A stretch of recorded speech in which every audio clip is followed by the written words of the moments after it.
Imposter syndrome is not a sign that you're unqualified. In fact, it's a sign that you care. I've coached tons of new leaders who thought their self-doubt meant they were in the wrong role, when in actuality, the opposite was true. If you don't understand how to reframe imposter syndrome early, it can sabotage your confidence for years. And most people never realize how much good leadership potential gets wasted because of it. Hey team, John Riddle here. I've been in the people space for about 20 years. And over that 20-year span, if there's one aspect of leadership that I feel like is the one that's talked about the least, but probably affects the most people, it's imposter syndrome. So if you're watching this video, you've probably struggled with it, or you know somebody who has struggled with it. So what we a lot of times think about imposter syndrome is that we hear these voices in our head that tell us that we're not qualified, or especially if we're in a new role, that I was promoted by mistake, or somebody's gonna find me out that I'm not actually qualified enough to do the role that I was moved in to do. But that's actually not the case. Studies have found that those who have imposter syndrome tend to be higher performers, they tend to be more high conscientious leaders, and tend to be more aware of what's going on around them because they're hypersensitive to their engagement with the different people they come into contact with each day. So let me tell you a story about a new leader that I was coaching a couple weeks ago. This new leader had never managed anyone ever. This is his first step into a leadership role. So him and I were sitting down over coffee one morning, and he had a lot of the same questions. He was like, well, what if I fail? What if I make a mistake? What if I don't know all the answers? And really the key to that is realizing that leadership is not about knowing all the answers, it's about showing up. It's about growth. So as I sat there and talked to him, I was like, look, you should not know all the answers. You're not gonna coming fully prepared for the role. What you need to do is show up, show your team that you're willing to learn, that you're there to grow, and that you're there to support them. So here's my 3-step process that I use when I really feel like I am struggling with imposter syndrome. The first step is all about anchoring. So when I talk about anchoring, like, what do I mean? So anchoring for me is helping myself get rooted in the facts of what's actually going on. So many times with imposter syndrome, we get caught up in our feelings and our anxieties and our fear that we really lose track of what is the data telling us.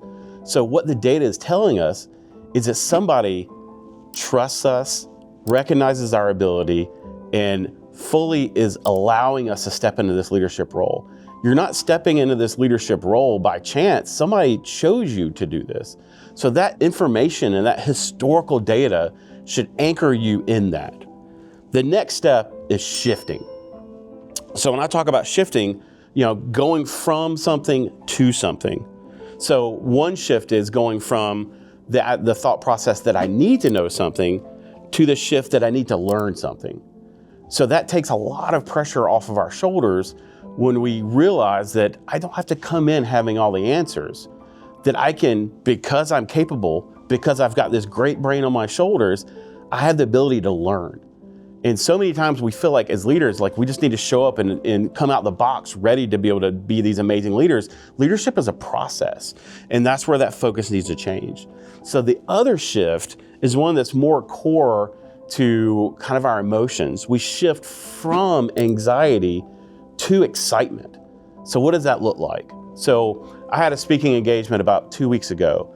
It was one of those where you just naturally feel unprepared. Yeah, you prepare, you get ready for it, and even though you've dotted all your I's, checked all your T's, you still don't feel like you're ready for it. And so I sat down, and instead of sitting there thinking about how anxious I was, I verbally said, I'm excited that I get the chance to be able to speak to these leaders. I'm excited about the chance that I get to not only give them some of the knowledge that I've learned, but also get to learn from them. And when we remap that sense of excitement from anxiety, it helps us to even step forward in more courage and more engagement to the people that are around us. So the third point is really about focusing outward.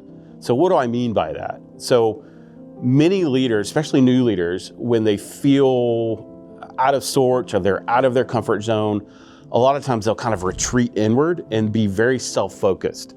They'll be overtly focused about their own shortcomings, or their own, what they see as failures, right? What am I doing wrong? Where am I not showing up? where am I coming across as incapable?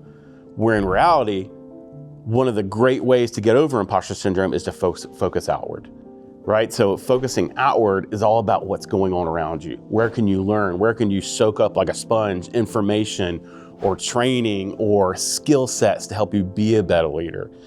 Many times as new leaders, we try and alienate ourselves. We try and almost try and be the big boss too much, when in reality, we need to be very transparent with the people around us.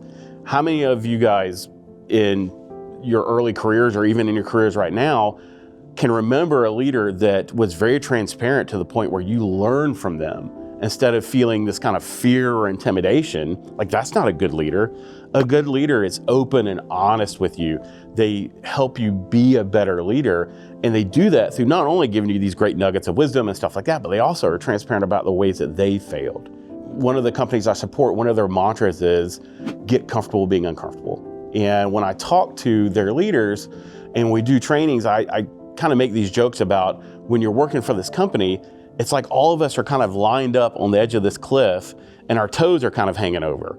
And now we're still safe, right? Because we're still standing on the cliff, but there's a little bit of excitement and a little bit of uncertainty kind of having our toes kind of dangling over. Instead of shrinking back from imposter syndrome, I really want you guys to lean into it. Lean into what's capable and don't get so caught up in the emotional aspect of failure or showing up and being embarrassed. Who cares? People are going to forget about it in 5 minutes anyway. Use these as learning experiences, as times where you can really step up and grow your skill set. So just to remind you, the 3 steps to weaponize imposter syndrome are going to be 1, to anchor, right? Anchor yourself in what you know is true. The next one is shift. So you shift your thought process going from needing to know things to wanting to learn, and then also shifting from anxiety to excitement. And the last one is focus. Focusing not internally, but outward. What can you learn from the environment around you? So in conclusion, like, why are we even talking about this? Why is imposter syndrome even a thing, right? So the reason why it's a thing is because leadership in and of itself is pretty scary. None of us, well, most of us, don't necessarily like having our abilities and our mental fortitudes kind of put on display for everybody. It's comfortable and safe to be in a group, right? And so I see that a lot when I'm coaching leaders that are coming from a sole contributor role into a leadership role. That's one of their biggest struggles is stepping out, right? Stepping out into that courage, stepping out in that confidence of being able to lead a group that may have been your peer yesterday. So the big thing is understanding that, guess what? There's going to be times in your leadership journey, because that's what it is. It's a journey. You know, it's not a sprint. Leadership is a marathon. But there's going to be times during this marathon where you're going to show up and you're not going to feel prepared. You're not going to feel like a leader. There's going to be times that you want to shrink back. And the big thing is, like, that's okay. It's okay to feel that way. But if you use those 3 steps, you can weaponize imposter syndrome to make you a better leader. If you're looking to strengthen your leadership, please stay tuned. I'll be very transparent. I'm brand new to this YouTube thing. This is my very first video. I've never made one before. So it's gonna sound very awkward here in a second when I ask you guys to subscribe and click the bell, because I don't even know what that is. Just kidding, I do know what that is. But this is gonna be an ongoing series. So please keep coming back. Please comment below. Let me know what your thoughts are. If there's a topic you guys would like for me to cover, please add that down there as well. I do read the comments, for good or bad. I do read them. But thank you guys so much. So stay tuned for more content like this. If you want to know a little bit more about what I do, you can go to my website, it's newsboyconsulting.com. So thanks again, and we'll see you in the next one.